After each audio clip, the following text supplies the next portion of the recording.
கர்த்தர் அதிசயங்களை செய்கிறார். ஊழியங்கள் வழங்கும் ஜீவ வார்த்தை. இந்த நாளிலும் கர்த்தருடைய ஊழியக்காரங்களை வாழ்த்துகிறேன். இந்த நாள் அற்புத நாள். இந்த நாள் உங்கள் வாழ்க்கையில் அதிசயங்களை செய்கிற நாள். இந்த நாள் நீங்கள் இதுவரையிலும் வேண்டல் செய்த காரியத்தை நிறைவேற்றுவதற்கு ஆண்டவர் அற்புதத்தை செய்கிற நாள்.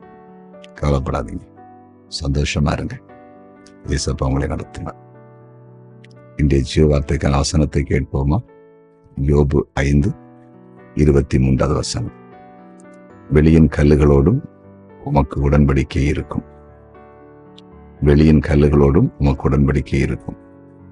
இந்த ஜீவ வார்த்தையின் தலைப்பு உடன்படிக்கை இருக்கும். உடன்படிக்கை இருக்கும்.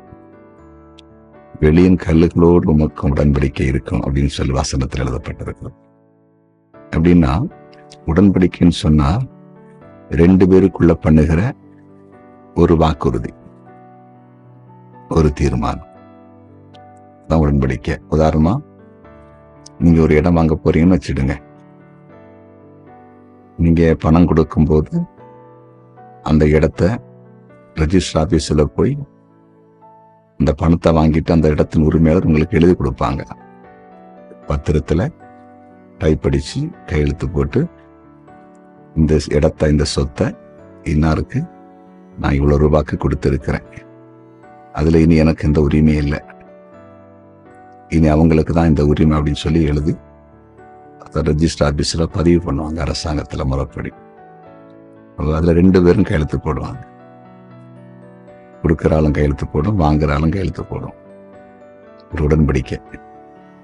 அது பயங்கரமான ஒரு காரியம். இதே போலதான் உடன்படிக்கை. வெளியின் கல்லுகளோடு உடன்படிக்கை இருக்கேன்னா உங்களுக்கு சில உடன்படிக்கைகளை ஆண்டு செய்வதற்கு கிரியை செய்கிறார். 2 பேர் ஒரு இடத்துக்காக இருக்கலாம், ஒரு பிசினஸ் காரியத்துக்காக இருக்கலாம், ஊழிய சம்பந்தமான காரியமா இருக்கலாம். ஏதோ ஒரு காரியம் கையெழுத்தாக போகுது. ஒரு லெட்டர் பேர்ல அல்லது அரசு முத்திரை தாளில ஏதோ காரியத்துக்காக, நன்மைக்காக கையெழுத்த போட போறீங்க. சரியா? அதுக்கு ஆண்டவர் கிரியை செய்ய போறார். இன்றைக்கும் சிலருக்கு அப்படிப்பட்ட அற்புதம் நடக்கலாம். இன்றிலிருந்து அப்படிப்பட்ட அற்புதம் நடப்பதற்கு தேவன் கிரியை செய்வார். இதனால நீங்க மறக்க மாட்டீங்க. ஆண்டவர் சொன்னபடி நாங்க உடன்படிக்கை பண்ண எங்களுக்கு அற்புதத்தை ஆண்டவர் செய்தார் என்று நீங்க சாட்சி கொடுக்க போறீங்க. நம்புறீங்களா? விசுவாசிப்பீங்களா? உங்களுக்காக நான் ஜெபிக்க போறேன். கண்களை மூடி ஜெபிப்போமா? ஜெபிக்கலாம். எங்கள் அன்பு தகப்பனே, உம்முடைய பிரசன்னத்துக்காய் நன்றி. உடன்படிக்கை செய்யும்படிக்கு கிரியை செய்கிற அன்பு தகப்பனே, உம்முடைய பிள்ளைகள் 2 பேராய் கையெழுத்து போடட்டும். அது இடமாக இருக்கலாம், வீடாக இருக்கலாம், ஒரு காராக இருக்கலாம், பிசினஸ் சம்பந்தமான காரியமா இருக்கலாம், ஒரு பணி ஆண்டவர் அமர்த்தப்படுகிற காரியமா இருக்கலாம், ஒரு பணி உயர்வா இருக்கலாம், ஒரு ப்ரொமோஷனா இருக்கலாம், ஒரு இடமாற்றமா இருக்கலாம். ஏதோ உடன்படிக்கை கையெழுத்தாகட்டும். அது நிமித்தம் உடைய பிள்ளைகளை தலை உயரட்டும். இன்றைக்கு ஒரு அதிசயம் நடப்பதாக, இன்றைக்கு ஒரு அற்புதம் நடப்பதாக. பிறந்த நாளை காண்கிற ஒவ்வொருவரும் பேராய் ஆசீர்வதித்து ஜெபிக்கிறேன்.